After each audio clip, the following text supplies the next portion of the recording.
All right. Salam alaik. Good afternoon. Actually, good morning, everybody. Thank you for joining me. It is Aldin doing another daily updates video. Typically, I am joined by Munir. However, today I'll be flying solo.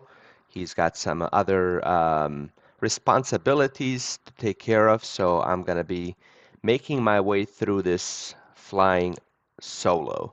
Let's go ahead and dive in and recap last week. So this is not a daily update so much as it is recapping the whole last week.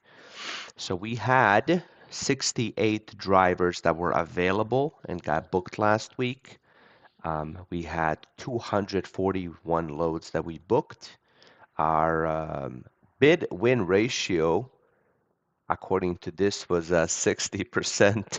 We wish that was the case, but it wasn't. The follow-up and the win bid ratio looks like got flipped on the report.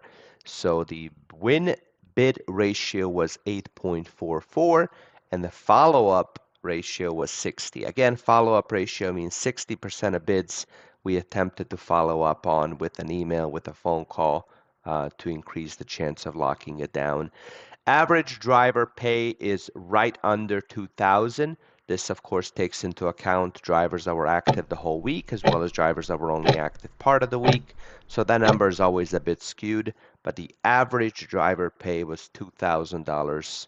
All of those different scenarios taken into account. All right, so every Monday we start off with a big list of pit drivers. These are drivers that were waiting a long time. In most cases, these are drivers that were just home for the weekend, available mostly on yellow, just to see if anything pops up. Our ops team did have an in-depth conversation about the drivers that are actually out on the road somewhere waiting. And of course, as always, it's our top priority to get you guys booked so that you're not continuing to wait as the week gets going. Onward, we had 21 PARS shipment, which is shipments going into Canada, and 21 PAPS Canada shipments, which is shipments going into the US last week. So 41 Canada shipments last week. Our driver spotlight is Wayne Court, longtime BHX driver, one of everybody's favorite drivers, an overall optimistic and positive guy. Again, showcasing that on-time performance with a lot of loads is possible. With our recording, or since we started tracking this officially within the system, Wayne has had 274 stops with a 100% perfect on-time performance. Good job, Wayne. Thank you for your hard work. We appreciate you. Last week, Haris booked 83 loads, had 6.7 bid win ratio, just showing that he's trying to maximize the amount we're getting on every load, as is our whole team.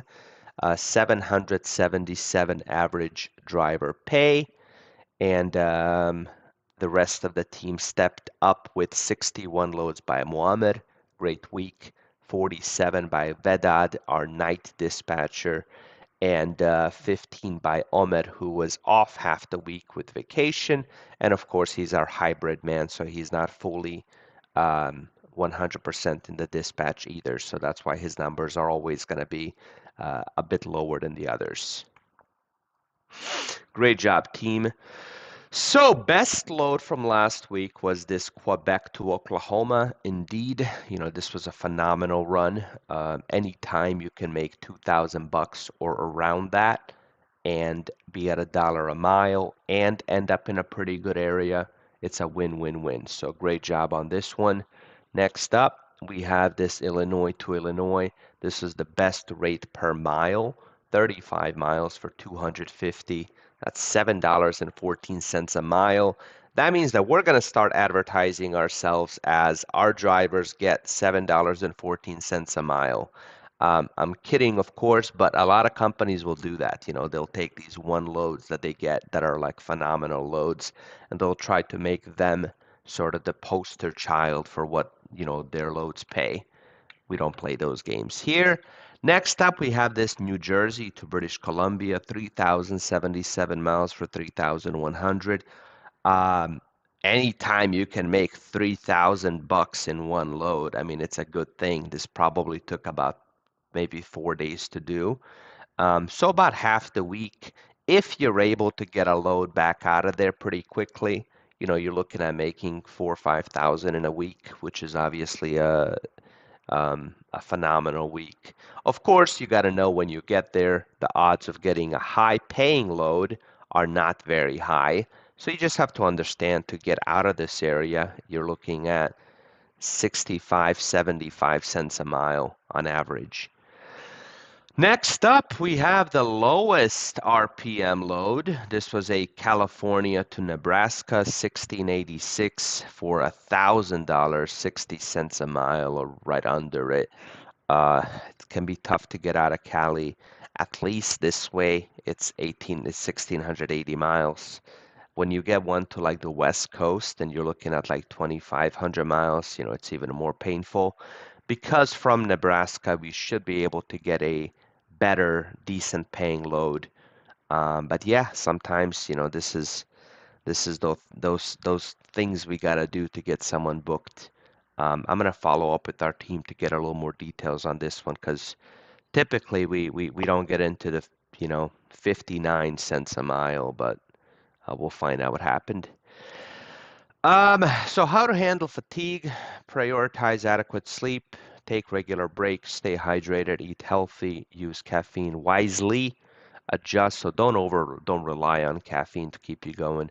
Adjust the environment, um, recognize the signs of fatigue, yawning, teary eyes, and so on, and plan your trips during awake times.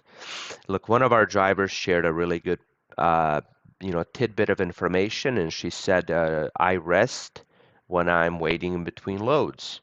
And it's a great thing because a lot of drivers will finish a load and then they'll just go hang out and kind of do, a bunch of nothing. And then when it's time again to do another load, they didn't get the proper rest. So remember, guys, I mean, your safety is your number one priority, is our number one priority. We don't ever want to get a call saying one of our drivers fell asleep behind the wheel. That's, been one of my biggest fears since opening the company, these phone calls when our drivers get into accidents. So we want to do everything in our power to prevent fatigue driving. And, you should always be mindful of this. Your livelihood, your life, your safety, your well-being depends on you planning your routes wisely, being in service when you're ready to drive, being out of service and resting when you're not. And of course, we are always a resource for you. So if you need help on how to um, best make use of your time and schedule your time, you know where to find us. Onward. Last week, 97% on time performance. Overall, a good job, guys. 98 is the goal, so we're just a tad bit under it. But, for us to have 450 stops and be on time is very good. We were on time 450 stops. 16 of those an additional 16 stops. I mean, we were late on. Remember, if you're going to be late for any reason, just got to communicate to us. If it's something that's out of your control, if it's not your fault, it will not count against you. Personally, having a good on-time performance helps you get more loads because we prioritize drivers with better on-time performance when we're choosing who to dispatch a load to. And yeah, I mean, as a team, on-time performance is what keeps us in that premium carrier branding. It's what helps us get the maximum rates for every load that we do. So, we're going to continue to do everything we can to help our drivers, maintain high on-time performance. Um, if you guys have any questions or comments, you can leave it in the chat, I believe, and we'll get to them as well. Let's keep moving here. Your attitude, not your aptitude, will determine your altitude. Zig Ziglar, we've mentioned him before, one of my favorite people to listen to. Um, this actually aligns with our hiring protocols and procedures as well. We look for people with good attitude And we believe that skills or aptitude is something that can be taught. As long as we hire a dispatcher who is receptive to feedback, who's coachable, who has a good baseline for attitude, we believe that those hard skills of customer service, you know, bidding on loads or clearing Canadas or all of those other things can be taught. For that reason, we actually almost never hire people with prior experience. And honestly, whenever we have, it, it's proven to not be a good thing for us. Um, when we bring people in that came from other logistics companies, we notice that often those companies, their values and what they taught that person just don't align with our values, right? So we have found that when we hire people with good attitude, um, we're able to help them reach those high altitudes, reach those high levels of success. So yeah, I mean, I love this quote. I love listening to this man, and I recommend in your drives if you're looking for some podcast or something to have playing in the background. This is definitely a good one. He's got a lot of lectures, a lot of speeches. Zig Ziglar, look him up. I promise you will not regret it. Of course, stay safe. Do not text and drive. Don't use your cell phone and drive. Onward! Each Monday is a canvas, and only you choose the colors. Paint a bold picture of determination, optimism, and starting afresh. The beginning is always today. Mary Lou Retton. Um,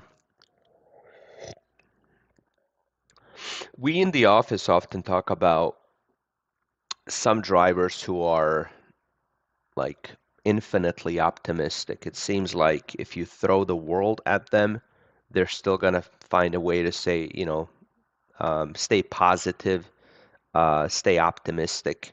And there's other drivers who, you know, if everything is going 100 or 99% right and there's one thing that's off, they're going to cling on to that one thing and allow it to ruin their day. You know, we've had situations where we call a driver to tell him that we got him booked on a 60 cents a mile load. And he says, you know, thank God, very happy. Thank you guys. I know you guys are doing your best. I appreciate you.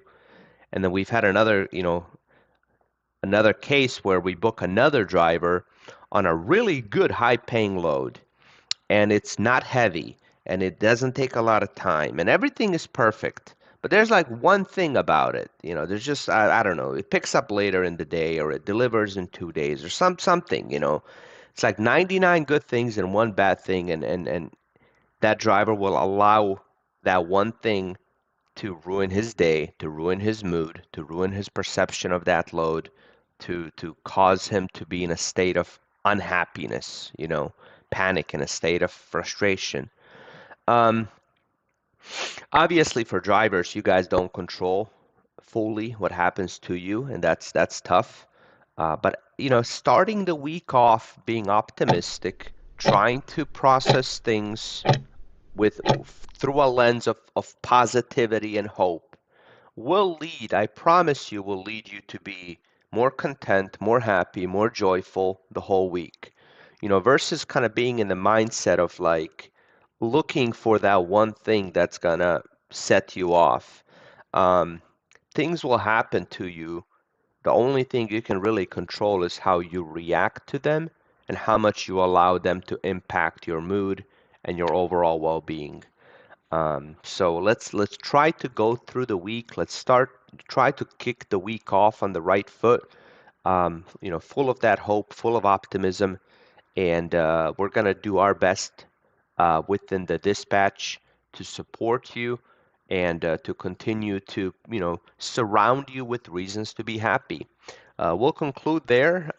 If anyone has any questions, I'll give it a minute if you guys want to leave in the chat.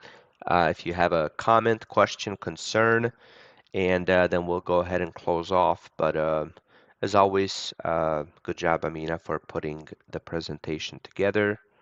We appreciate you.